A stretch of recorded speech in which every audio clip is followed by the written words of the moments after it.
స్వచ్ఛమైన నాణ్యమైన గౌదర్పార్ పూజా ఉత్పత్తులు www.gaudarpar.com ద్వారా ఆన్లైన్ లో ఆర్డర్ చేయండి. మీ ఇంటిని దేవాలయంగా మార్చుకోండి. నమస్తే రమ్మగారు. నమస్తే జయ. రమ్మగారు, ఏదైనా మంచి కథ చెప్పండి అండి. పూర్వం ఒక పల్లెటూరులో ఒక పేద రైతుకి ఆనందుడని ఒక కొడుకుంటేవాడు. వాడు చాలా అర్భకుడు, ఎక్కువ పని చేయలేకపోయేవాడు. పొలం పనులకు అంత పనికిరాడు వాడు. సరే వాళ్ళ నాన్న ఏ పనిలోకి పంపించినా వాళ్ళందరూ వీడికి ఓపిక ఉంది, వాడితో ఏం పని చేస్తామని పంపేసేవారు. మరి తండ్రుల తర్వాత ఈ పొలాలు గిలాలు లేకపోతే ఆ పిల్లలు ఏదైనా పని చేసుకుని బతకద్దు పాపం. మరి వాళ్ళ నాన్న ఆలోచించి ఆ ఊరి కామంద్ గారింట్లో పనివాడి అవసరం ఉందని, పొలం పనులు ఇంత బరువు పని ఉండదు కదా ఇళ్లల్లో పనులు అంటే, పై పనులకి సాయం. ఏమిటి అది బట్టరా, ఇది తీసుకెళ్ళి వాళ్ళ ఇంటికి వెళ్ళిరా, కొట్టుకెళ్ళి ఇది కొనుక్కురా, ఈ కుర్చీలు జరుపు, కాస్త బూజు దులుపు, ఈ పనులకేముంది పర్వాలేదు, అవును, వాడు అర్భకత్వం దానికి సరిపోతుంది అని ఆలోచించి, బాబు మా పిల్లాడి మీ దగ్గర పెట్టుకోండి అని బాగా బతిమలాడి పెట్టాడు. అయితే ఈ భూస్వామి పరమ కర్కోటకుడు. ఆయన ఎవరికి రూపాయి ఇవ్వడని పేరు. ఎంత పనైనా చేయించుకుంటారు కానీ రూపాయి ఇవ్వరు. భార్య కాస్త మంచిదే, అన్నం పెట్టి వాడికి ఏడాదికి ఒక రూక ఇచ్చేటట్టు, రూక అంటారు, రూకలు, ఈ రూక ఇచ్చేటట్టుగా మాట్లాడుకున్నారు. సరే 2 పూట్ల అక్కడే ఉంటాడు, 4 పూట్ల వాళ్ళతో తింటాడు, వాళ్ళు ఎప్పుడు తింటే వీడు కూడా అప్పుడే తింటాడని తండ్రి వీడిని ఇక్కడ వదిలిపెట్టేశాడు. ఈ ఆనందుడిని బాగా పనిచేసేవాడు. ఉండి 3 సంవత్సరాలు గడిచినాయి. వీడు ఒక్క రవ్వ రెక్కున్నాడు. కాస్త కొంచెం కలిగిన ఇంట్లో అన్నం తింటే కొంత బాగానే ఉంటారు కదా, మరి 4 పూట్ల ఆహారం దొరుకుతుంది, పండు కాయ కసరు దొరికి ఒక్క రవ్వ నయంగా ఉన్నాడు. 3 ఏళ్ల తర్వాత వాడికి విసుగు పుట్టింది. ఎంతసేపు పనే చేస్తున్నాం, ఏదైనా ఇంకో పని చేసుకుందాం అనుకుని నేను వెళ్ళిపోతానండి అన్నాడు. అనేసరికల్లా ఆయన బాగా చూసి, వెళ్ళిపోతావా, సరే వెళ్ళిపో అని 3 రూకలు చేతులు పెట్టాడు. వీడన్నాడు, ఏమండి మరి మీకు మీ ఇంటికి ఏ బట్టలతో వచ్చానో అదే బట్టలతో ఉన్నాను, బట్టలు చింకి జీర్ణాలు అయిపోతున్నాయి, అంత చింకి బట్టలతో ఉన్నా వాడికి ఒక జత బట్టలు కూడా ఇవ్వాలి ఆ ఇంట్లో వాళ్ళు, ఒక జత బట్టలు ఇవ్వరా అన్నాడు. అనేసరికి బట్టలు ఇవ్వాలని మనం ముందు మాట్లాడుకోలేదు కదా అన్నాడు ఆయన. అయ్యో, చీలికలు వాలికలుగా ఉండి చొక్కా కింద భాగం చీరిపోతే 3 వేసుకుని ఓ గోచి పాతతోటి ఉన్నవాడు ఆ 3 రూకలు పుచ్చుకుని వెళ్ళిపోయాడు. పట్నం వెళ్ళి బట్టలు కొనుక్కుందాం అనుకున్నాడు. వాడి ఆశ అది, మంచి బట్టలు కొనుక్కుని మళ్ళీ పనిలో చేరదాం. ఓకే, పనిలో చేరితే భోజనం ఎలాగో లభిస్తుంది కదా, వాడేం పెట్టి పోషించాల్సిన అమ్మ అయ్యా ఎవరు వాడి హడావిడ ఏం లేదు, వాడికి డబ్బులు పుచ్చుకుని పోయాడు. ఈ పట్నం వెళ్ళటానికి ఒక మాదిరి కొండ కొమ్ము ఎక్కి దిగాలి. వీడు ఒక్కడే పోతున్నాడు. వెళ్తూ ఉంటే ఒక కొండ మలుపులో ఒక బిచ్చగాడు ఎదురొచ్చాడు. హడిలిపోయాడు వీడు, ఎందుకంటే వాడు ఇంచుమించుగా వీడికి డబల్ పొడుగున్నాడు. వీడు ఒక 17-18 ఏళ్ళ వాడు. 17-18 ఏంటంటే పర్వాలే, ఒక 5'5", 5'6" ఉంటాడుగా. వీడికంటే పొడుగున్నాడు బాగా. వీడు ఇట్లా చూడాలి, అంత పొడుగుంటే ఉలిక్కి పడ్డాడు. మనం కూడా చూడు, సడన్గా ఎవరైనా భారీ మనిషి ఎదురైతే తలెత్తంగానే కనపడితే ఉలికి పడిపోతాడు. ఉలికి పడ్డాడు.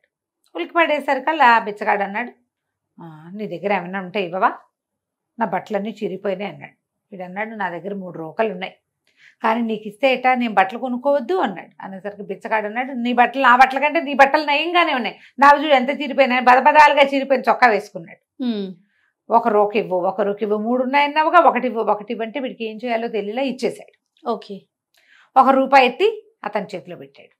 ఆ మలుపులో నుంచి దిగెళ్తుంటే ఈసారి ఇంకో బిచ్చగాడు ఎదురొచ్చాడు. సన్నగా ఇంకా పొడుగ్గా ఉన్నాడు.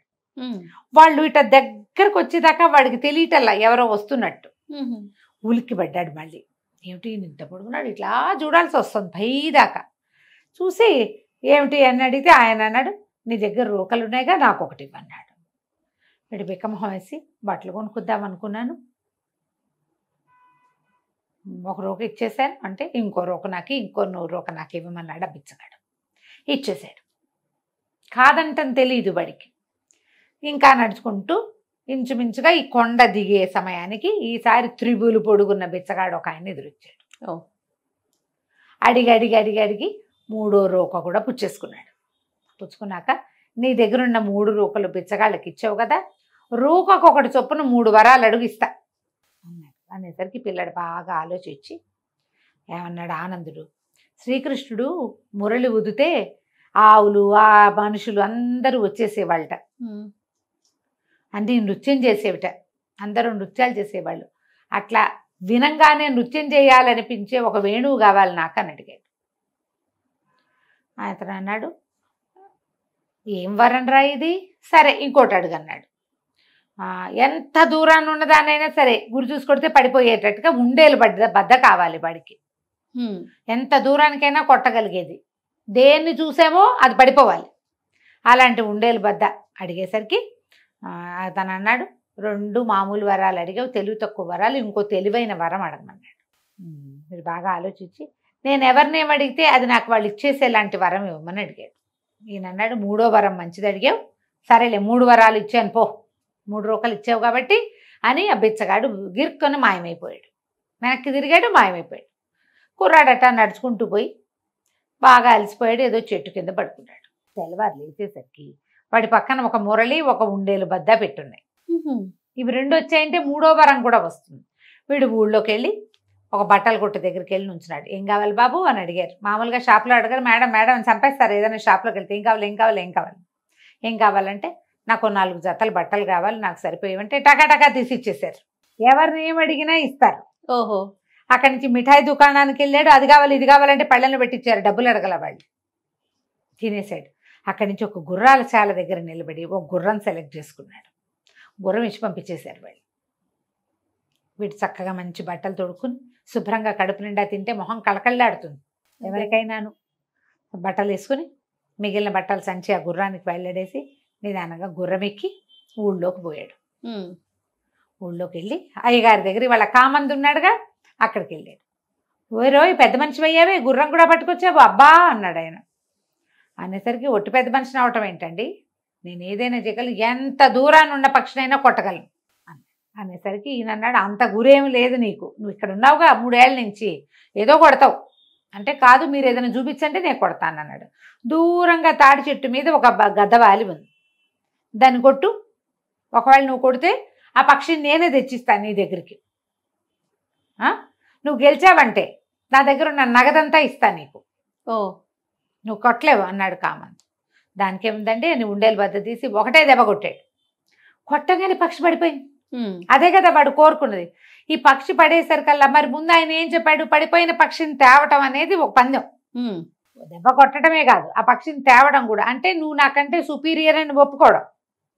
ఈయన ఈ కామంత్ గారు చకచక ఆ తాడి చెట్టు వైపుకి నడిచాడు. తాడి చెట్టు కింద అంతా రక్కిస పొదలు ఉన్నాయి, ఒక రకం ముళ్ళ చెట్టు రక్కిస, బరగ్గా ఉంటుంది అది, అసలు అన్ని ముళ్ళుగా ఉంటాయి. గులాబీ కంటే ముళ్ళు ఎక్కువ, పదును. ఆ ముళ్ళ పొదల్లోకి వెళ్ళేసరికి వీడు జేబులోంచి వేణువు తీసి పువ్వు బోదటం మొదలుపెట్టాడు. ఈయన కామంత్ గారు రక్కిస పొదల మధ్యలో నుంచి డ్యాన్స్ మొదలెట్టాడు. ఆ ఫ్లూట్ మహత్యం ఏంటి, అది ఎవరు చెవిన పడితే వాళ్ళు నాట్యం చేస్తారు, అక్కడ ఇంకెవరు లేరు. వింటున్న ఈయన మాత్రం విపరీతంగా నాట్యం చేశాడు. ఆ రక్కిస పొద పట్టుకుని ఆయన ఒళ్ళంతా చీరుకుపోయి బట్టలన్నీ అడ్డదిడ్డంగా చీరిపోయినాయి. అయినా కూడా నాట్యం మానలేడు, అది వినపడుతుంటే నాట్యం చేయవలసిందే. ఓకే. బట్టలు అడ్డదిడ్డంగా పదపదాలుగా చిరిగిపోయాక అప్పుడు ఆపేడు ఆ ఫ్లూట్ వాయించడం. ఆయన బయటకు వచ్చాడు. బయటకు వచ్చాక, నేను మీ ఇంట్లో నుంచి బయటకు వెళ్ళినప్పుడు నా బట్టలు కూడా ఇట్టగే ఉన్నాయి, ఇలాంటి బట్టలతోటే మీరు నన్ను పంపించారు, తీయండి నగదన్నాడు. ఈయన మాట్లాడేటప్పుడు ఆయన పని వాళ్ళు ఇంట్లో వాళ్ళు మొదట అక్కడ ఉన్నారు. ఏమని చెప్పాడు, నా దగ్గర ఉన్న నగదంతా ఇస్తానన్నాడు. అన్నాడు కదా, ఏం చేస్తాడు, పెట్టి తీసి లోపల ఉన్న డబ్బులన్నీ పట్టుకొచ్చి ఇచ్చాడు వీడికి. ఓకే. ఆ డబ్బులు పుచ్చుకొని ఈ గుర్రం వేసుకొని కుర్రాడు పట్నం వెళ్ళిపోయాడు. హాయిగా ఓ ఇల్లు కొనుక్కొని ఓ చిన్న వ్యాపారం పెట్టుకుని సుఖంగా ఉన్నాడు. కథ కంచికి మనం ఇంటికి. బాగుంది రమ్మ గారు. నమస్తే అండి. నమస్తే.